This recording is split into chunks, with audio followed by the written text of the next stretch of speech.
So hi my dear friends, welcome you all on your YouTube channel Paradise Classes. So dear friends, today in this video we will read our chapter 10 of class 10th. The name of the chapter is The Sermon at Banaras. Sermon means moral और religious talk. ठीक है, जो हमारी moral और religious, moral यानी कि जो नैतिक या फिर जो हमारी जो धार्मिक बात होती है, ठीक है, जो उपदेश होता है उसको हम sermon बोलते हैं. ठीक है, sermon का मतलब होता है कि उपदेश देना किसी को, और जो उपदेश होता है हमारा वो कैसा होता है, ये तो धार्मिक होता है. ठीक है, यानी कि हमारा जो धर्म से रिलेटेड होता है या फिर नैतिक होता है, जो हमारे नैतिक मूल्यों से रिलेटेड होता है. ओके, सो sermon है जो कहाँ पर, बनारस में दिया गया था. So let's start reading our chapter now. Use a dictionary और ask for your teachers help as you discuss the following questions in group. कि या तो आप डिक्शनरी की हेल्प ले सकते हो या आप अपने टीचर से जो पूछ सकते हो जब आप है जो इन जो फॉलोइंग जो क्वेश्चंस है ये जो दिए गए हैं इनको जब आप ग्रुप में है जो डिस्कस कर रहे हो तो. So let's see what are the questions. What is a sermon? कि sermon क्या होता है? Is it different from a lecture और अ टॉक? क्या ये डिफरेंट होता है, अलग होता है किसी लेक्चर से, किसी बातचीत से? Can this word also be use in a negative way और एज अ जोक? क्या ये जो वर्ड है, ठीक है, sermon, इसको हम यूज कर सकते हैं नेगेटिव वे में या फिर जो एक जोक के तरीके से? As in my mother's sermon about getting my work done on time. जैसे कि जो मेरे मदर का sermon था वो क्या था कि मैं जो जो मेरा काम है वो टाइम पर होना चाहिए. Find out the meaning of the words and phrases given in the box. की जो बॉक्स के अंदर जो आपका जो आपको फ्रेजेस और जो वर्ड्स दिए गए हैं उनका मीनिंग आपने फाइंड आउट करना है. सो अफ्लिक्टेड विद मीन्स किसी चीज़ से है जो भरा हुआ होना या फिर है जो किसी चीज़ से जो पीड़ित होना, व्यथित होना. ठीक है, नेक्स्ट है बी कम्पोज. बी कम्पोज यानी कि जो किसी चीज़ के साथ में जो लगा हुआ होना, ठीक है, किसी के साथ होना या फिर जो कंपोज होना उस चीज़ के साथ में. डिसोल्यूशन. डिसोल्यूशन का मतलब होता है कि आइसोलेशन, यानी कि वननेस की जो फीलिंग होती है, अकेलेपन की जो फीलिंग होती है उसको डिसोल्यूशन बोलते हैं. लेमेंटेशन. लेमेंटेशन की जो सैड, दुख, जो दुख पीड़ा तकलीफ होती है, ठीक है, उसको लेमेंटेशन बोलते हैं, यानी कि विलाप करना, रोना धोना. प्रोक्योर. प्रोक्योर का मतलब होता है कि कड़ी मेहनत करने के बाद किसी चीज़ को जो प्राप्त करना. ठीक है, उसको होता है be subject to. Be subject to यानी कि जो किसी चीज़ के अधीन होना या किसी चीज़ का जो विषय बनना. Have you heard of the sermon on the mount? कि आपने जो कभी भी जो माउंट पर किसी भी sermon को सुना है? Who delivered it? ये किसने दिया था? Who do you think delivered a sermon at Banaras? कि आपको क्या लगता है कि जो बनारस है वहाँ पर sermon किसने दिया होगा? Okay, so let's find out the answer of this question and start reading our chapter now. Gautam Buddha 563 BC to 483 BC. 400 और 500, देखिए इनका बर्थ हुआ था, ये 563 बीसी में ये पैदा हुए थे और 483 बीसी में इनकी है जो डेथ हो गई थी. ये जो बीसी यहाँ पर लिखा हुआ है इसका मतलब होता है कि बिफोर क्राइस्ट, यानी कि जो बिफोर क्राइस्ट से पहले के जो हमारे जितनी भी डेट्स हैं, ठीक है, वो सारी हम है जो उल्टी गिनते हैं. ठीक है, यानी कि ये जो 500 से लेकर के 4 फिर 3 फिर 2 फिर 1 फिर ऐसे करके जो एक पे आ गया था. ठीक है, और उसके बाद ये जो हमारी आज की जो हमारी ये 2020 चला हुआ है, ये उसके बाद हमारे जो इंक्रीज में यानी कि बढ़ते हुए चलती है. ठीक है, तो ये पैदा हुए थे. Begin life as a prince named Siddhartha Gautam. ठीक है, इनकी लाइफ शुरू हुई थी किस नाम से? सिद्धार्थ गौतम के नाम से. In northern India. Northern India में यानी उत्तरी भारत में. At 12 he was sent away for schooling in the Hindu secular scriptures and 4 years later he return home to marry a prince. की उनका है जो फिर उसके बाद स्कूलिंग जो एजुकेशन लेने के लिए उनका जो जो हिंदू जो स्क्रिप्चर्स है उसके एजुकेशन लेने के लिए इनको कहाँ पर भेज दिया गया था? ये स्कूल में भेज दिया गया था इनको, स्कूल की शिक्षा दीक्षा लेने के लिए. 4 साल बाद ये वहाँ से लौटे थे, किससे? मैरी करने के लिए, एक प्रिंसेस से, एक राजकुमारी से. They had a son and lived for 10 years as befitted royalty. इनके पास एक बेटा था और इन्होंने जो 10 साल है अपनी ज़िंदगी के वो बहुत अच्छे से रॉयलिटी के साथ में, यानी कि एक जैसे राजघराने होते हैं, ठीक है, शानो शौकत में बिताए. At about the age of 25 the prince heretofore shielded from the suffering to the world. कि जो जब ये 25 ईयर्स के थे तब जो प्रिंस था इसको अचानक से जो पता चल गया था जो दुनिया में जो सफरिंग्स है, इस दुनिया की जो दुख पीड़ा है, इसके बारे में इनको जो पता चल गया था. While out hunting chanced upon a sick man. कि जब है जो ये हंटिंग के लिए जा रहे थे, शिकार वगैरह करने के लिए जा रहे थे, तब इनको क्या दिखा कि बाई चांस इनको जो एक सिक, एक बीमार आदमी मिल गया. Then an aged man. उसके बाद एक बूढ़ा आदमी मिल गया. Then the funeral procession. तो उसके बाद जो फ्यूनरल प्रोसेसन यानी कि जो अंतिम संस्कार होता है वो इन्होंने देख लिया. And finally a monk begging for arms. और उसके बाद क्या मिल गया इनको? एक मॉन्क मिल गया, एक भिक्षु, जो क्या कर रहा था? आर्म्स को मांग रहा था. आर्म्स का मतलब है कि भीख मांग रहा था, भिक्षा मांग रहा था. These sights so moved him that he at once went out into the world to seek enlightenment concerning the sorrow he had witnessed. और इन सब चीज़ों ने, इन सब दृश्यों ने, इन सब साइट्स ने उसको इतना ज़्यादा मूव कर दिया अंदर से कि उसने क्या सोचा कि ये जो वर्ल्ड है, ये जो दुनिया है, इसमें एनलाइटमेंट कहाँ पर है, ठीक है। वो जो दुख है इन सबसे है, जो वो इन सबको जानना चाहता था कि दुख किस चीज़ की वजह से है, क्या रीज़न है कि हमें इतना दुख होता है, इतनी पीड़ा होती है, इतनी ईर्ष्या होती है, ठीक है। तो इन सब पर जीत पाना चाहता था। He wandered for 7 years and finally sat down under a peepal tree where he vowed to stay। कि वो है जो 7 साल तक इधर उधर ऐसे ही घूमता रहा और फाइनली लास्ट में जाकर के वो कहाँ पर एक पीपल के ट्री के नीचे है जो बैठ जाता है, जहाँ पर वो वोव करता है, यानी कि शपथ लेता है कि वो बैठा रहेगा until enlightenment came, जब तक है जो उसके पास ज्ञान की प्राप्ति उसको नहीं हो जाती। enlightened after 7 days, और उनको है जो ज्ञान की प्राप्ति कब हुई, 7 दिनों के बाद हुई। he renamed the tree the Bodhi tree, और उन्होंने उस ट्री का जो नाम था वो क्या रख दिया था, बोधि ट्री रख दिया था। ट्री ऑफ विजडम, यानी कि जो ज्ञान का पेड़, ठीक है। बाद में इस पेड़ को जो शशांक नाम के एक शासक ने है जो काट दिया था, ठीक है। And began to teach and to share his new understandings, और उन्होंने क्या कर दिया, सिखाना शुरू कर दिया और अपने जो न्यू अंडरस्टैंडिंग्स थी वो लोगों को शेयर करनी शुरू कर दी। At that point he became known as the Buddha, और इसी बात से उनका जो क्या जाना जाने लगा, बुद्धा के नाम से जाना जाने लगा। द अवेकेंड और द अनलाइटेंड, की एक जागरूक, एक है जो जागृत इंसान जिसको सब चीज़ों की नॉलेज है।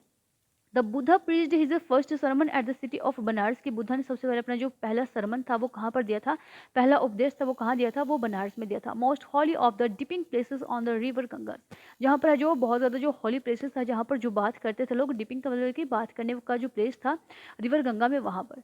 That sermon had been preserved and is given here, कि वो जो सरमन था वो उसको यहाँ पर है जो प्रिजर्व करके रख लिया गया था, सुरक्षित रख लिया गया था, और उसके बाद है जो यहाँ से जो सरमन है वो दिया जाता है। It reflects the Buddha's wisdom about one inscrutable kind of suffering। ये जो बुद्धा की जो लाइफ है, बुद्धा की जो विजडम है, वो दिखाता है किस चीज़ के बारे में, कि जो इनस्क्रूटेबल काइंड ऑफ सफरिंग है, यानी कि एक ऐसे सफरिंग जिसको कोई भी जो समझ नहीं सकता है, एक ऐसी चीज़, एक ऐसी दुख की जो बात है जो किसी और को समझ में नहीं आई थी, वो सिर्फ बुद्धा को समझ में आई थी, तो उसकी उस विजडम को ये दिखाता है।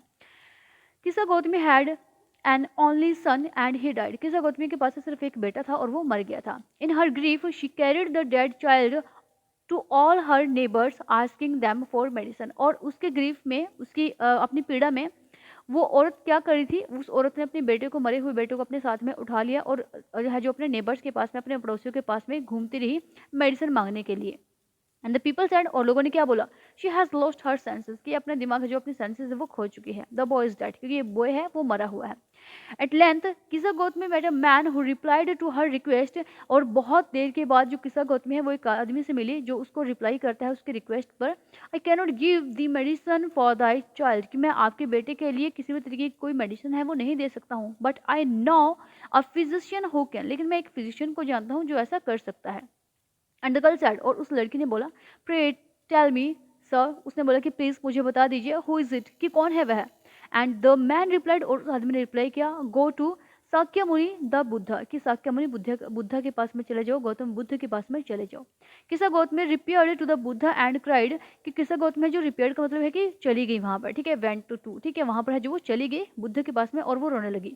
Lord and master give me the medicine that will cure my boy, कि हे भगवान, हे प्रभु, हे परमात्मा, हे स्वामी, मुझे ये मेडिसिन दे दीजिए जिससे जो मेरा बेटा है वो क्योर हो जाए, ठीक हो जाए। द बुद्धा आंसर्ड, बुद्धा ने आंसर किया, I want a handful of mustard seed, कि मैं जो चाहता हूँ कि मेरे पास है जो एक मुट्ठी भरे है जो सरसों के बीज हो।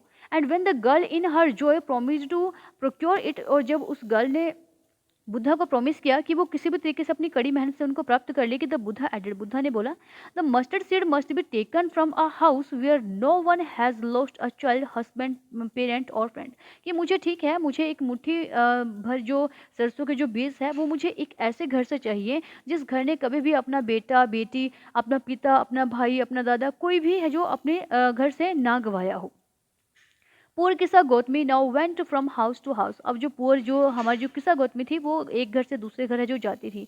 And the people pitied her and said, और जो लोग थे उस पर दया की लोगों ने और उसको है जो बोला, हेयर्स मस्टर्ड सीड, की रहे मस्टर्ड सीड, टेक इट, इनको ले लो। बट वेन शी आस्क्ड, लेकिन जब उसने पूछा, डिड अ सन और डॉटर और अ फादर और mother died in your family, क्या आपके घर में डाई इन योर फैमिली, क्या आपके घर में कभी कोई माँ, बहन, बेटी, भाई, बाप, कभी किसी की डेथ हुई है आपकी फैमिली में।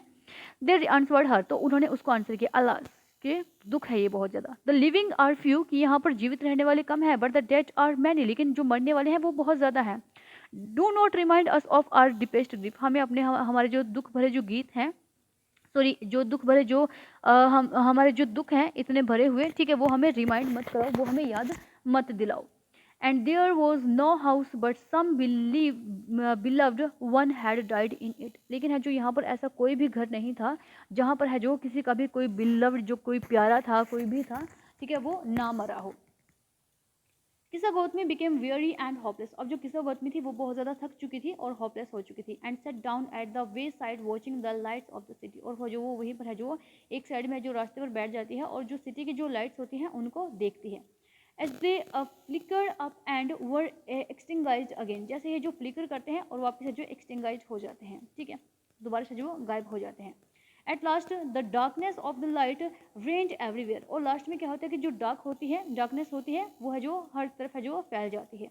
And she considered the fate of man. और तब वो आदमी की फेट, आदमी के भाग्य के बारे में सोचती है। That their lives flickers up and are extinguished again. कि उनकी जो जिंदगी है एक बार वो फलती फूलती है, उभरती है और दोबारा से फिर एक्सटिंगाइज हो जाती है, दोबारा से फिर है जो वो छिप जाती है। And she thought to herself. उसने खुद से सोचा, how selfish am I in my grief. कि मैं कितने ज़्यादा सेल्फिश हो गई थी अपने दुख में। Death is common to all. Death है जो वो कॉमन है, सामान्य है सभी के लिए। Yet in this valley of desolation there is a path that leads him to immortality who had surrendered all selfishness. वो बोलते हैं कि इस तरीके की जो इतनी अकेली, जो सुनसान, जो वीरान ये जो वैली है, घाटी है, कि यहाँ पर एक रास्ता है that leads him to immortality, जो उसका जो इमॉर्टलिटी की तरफ लेकर के जाता है, अमरता की तरफ लेकर के जाता है। Who has surrendered all selfishness, की जिसने अपनी सभी के जो भी सेल्फिशनेस है वो सब कुछ है जो वो सरेंडर कर देता है। द बुद्धा सेड, महात्मा बुद्धा ने बोला, the life of mortals in this world is troubled and brief and combined with pain. कि यहाँ पर जो ये जो महात्मा बुद्ध बोलते हैं कि जो लाइफ है मॉर्टल की, मॉर्टल मीन्स एक ऐसा चीज़ जो नश्वर है, ठीक है, यानी कि जो नाश होना ही होना है जिस चीज़ का। इस दुनिया में कोई भी चीज़ है जो नश्वरता है वो ट्रबल से भरी हुई है, दुखों से भरी हुई है, ग्रीफ से भरी हुई है, ठीक है, ग्रीफ है यहाँ पर, ग्रीफ से भरी हुई है एंड कंबाइंड विद पेन। और है जो किसके साथ में कंबाइंड हुई है, वो पेन के साथ में, दुख के साथ में है जो वो कंबाइंड हो चुकी है। For their is not any means by which those that have been born can avoid dying। कि यहाँ पर कोई ऐसा साधन नहीं है, कोई ऐसा तरीका नहीं है कि वो जो पैदा हुए हैं वो किसी भी तरीके से जो बच सके। After reaching old age there is death. की बूढ़ी एज में पहुंचने के बाद क्या हो जाता है, डेथ हो जाती है। Of such a nature are living beings. और यही नेचर है लिविंग बींग्स का, ठीक है। As ripe fruits are early in danger of falling. जैसे कि जो राइप फ्रूट्स होते हैं, जो पके हुए फ्रूट्स होते हैं, वो बहुत ज़्यादा जो डेंजर में होते हैं वो कि वो गिर जाएंगे। So mortals when born are always in danger of death. और इसीलिए जब भी जो कोई भी है जो इंसान जन्म लेता है या कोई भी चीज़ है जो धरती पर जो आती है, जन्म लेती है, तो वो भी है जो इस डेंजर में होती है कि एक न एक दिन उसकी है जो डेथ हो जानी है। As all earthen vessels made by the potter end in being broken. कि जैसे कि सारे के सारे जो अर्दन वेसल्स होते हैं, धरती के जितने भी बर्तन, जितने भी जो चीज़ें होती हैं, वो सभी के सभी है जो मिट्टी से बनती है और बाद में टूट फूट जाती हैं। So is the life of mortals. उसी तरीके से जो मोर्टल है, जो नश्वरता है, उसकी ज़िंदगी है। बोथ यंग एंड अडल्ट, चाहे वो यंग हो, छोटा हो या कोई बड़ा हो, both those who are fools and those who are wise. की दोनों ही, चाहे वो मूर्ख हो और चाहे वो बहुत ज़्यादा बुद्धिमान हो, और fall into the part of death. वो सबके सब है जो एक दिन है जो डेथ के पास है जो वो चले जाएंगे, यानी उनकी मौत हो जाएगी। All are subjected to death. ये सभी के सभी है जो डेथ के विषय हैं। Of those who overcome bye death. की उन लोगों के लिए जिन्होंने ओवरकम कर लिया है डेथ को, ठीक है, जो ओवरकम करते हैं डेथ के द्वारा, जिनको ओवरकम कर लिया जाता है, जीत लिया जाता है, डिपार्ट फ्रॉम लाइफ, वो अपनी लाइफ से डिपार्ट हो जाते हैं, अलग हो जाते हैं। अब father can not save his son. वो एक जो फादर होता है वो अपने बेटे को नहीं बचा सकता। Not kinsman the relations. और जो किन्समैन होता है वो अपने रिलेशंस को नहीं बचा सकते। Mark, while relatives are looking on and lamenting deeply on by one mortal are carried off like an ox that is led to the slaughter। कि जैसे जो रिलेटिव्स होते हैं वो देखते हैं और है जो लेमेंट करते हैं, इतना गहरे तरीके से जो वो रोते हैं किसी के भी लिए, ठीक है, उन मॉर्टल्स के लिए जिनको वो कैरी करके रखते हैं पूरी उम्र तक, है जो उनको उनकी जो बातें हैं जो करते रहते हैं, वो सेम वैसे ही होते हैं जैसे कि एक ऑक्स होती है जिसको स्लोटर के लिए, जिसको है जो मौत के घाट उतारने के लिए, जिसको है जो ले जाया जा रहा होता है। So the world is afflicted with death and decay. और इसीलिए जो वर्ल्ड है वो एफ्लिक्टेड है, वो भरा पड़ा है किस चीज़ से, डेथ से और डीके से। Therefore the wise do not grieve. और इसीलिए जो वाइज होते हैं, बुद्धिमान होते हैं, उनको ग्रीव नहीं करना चाहिए, उनको दुख नहीं करना चाहिए। Knowing the terms of the world. क्योंकि वो जो क्या करते हैं कि वो टर्म्स को जानते हैं कि ये दुनिया की जो प्रकृति है, ये जो दुनिया है, ये इसका नियम है कि जो कोई पैदा हुआ है उसको मरना भी ज़रूर है। Not from weeping not from grieving will anyone obtain peace of mind. ना तो रो करके और ना ही दुख जता करके कोई भी है जो वो जो माइंड की जो पीस है, शांति है, उसको प्राप्त कर सकता है। ऑन द कॉन्ट्रेरी, इसके विपरीत, his pain will be the greater and his body will suffer. इसके विपरीत क्या होता है कि अगर वो दुख करेगा, अगर वो रोएगा, तो उसके जो पेन है वो और ज़्यादा बढ़ते चले जाएंगे और जो उसकी बॉडी है वो और ज़्यादा सफ़र करेगी। He will make himself sick and pale, वो अपने आप को क्या कर लेंगे, सिक कर लेंगे, बीमार कर लेंगे और पेल कर लेंगे। Yet the dead are not saved by his lamentation, यद्यपि जो डेड होते हैं, जो मर गए होते हैं, उनको सेव नहीं किया जा सकता, चाहे वो कितना ही विलाप कर ले, कितना ही कुछ कर ले।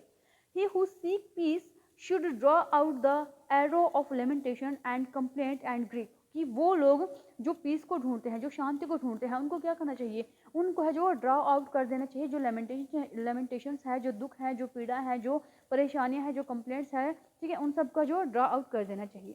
He who has drawn out the arrow and has become composed will obtain peace of mind, कि वो इंसान जो दुख तकलीफ को अपनी ज़िंदगी से बाहर निकाल चुका है, वो उसके पास एक्चुअल में जो जो पीस ऑफ माइंड है वो उसके पास पाया जाता है। He who has overcome all sorrow will become free from sorrow, और वो इंसान जिसने जो ओवरकम कर लिया है सोरो के ऊपर, जिसने विजय प्राप्त कर लिया अपने दुखों के ऊपर, वो क्या हो जाता है, फ्री हो जाता है सोरो से, एंड बी ब्लेस्ड, और उसी को जो मतलब वो आशीर्वादित होता है, यानी कि वो इंसान ही है जो दुनिया में सबसे ऊपर माना जाता है। So it was our chapter, hopes it is clear to you. If you have any query, then you can comment below the video, and if you like the explanation, please don't forget to subscribe the channel. Thank you very much. Bye bye.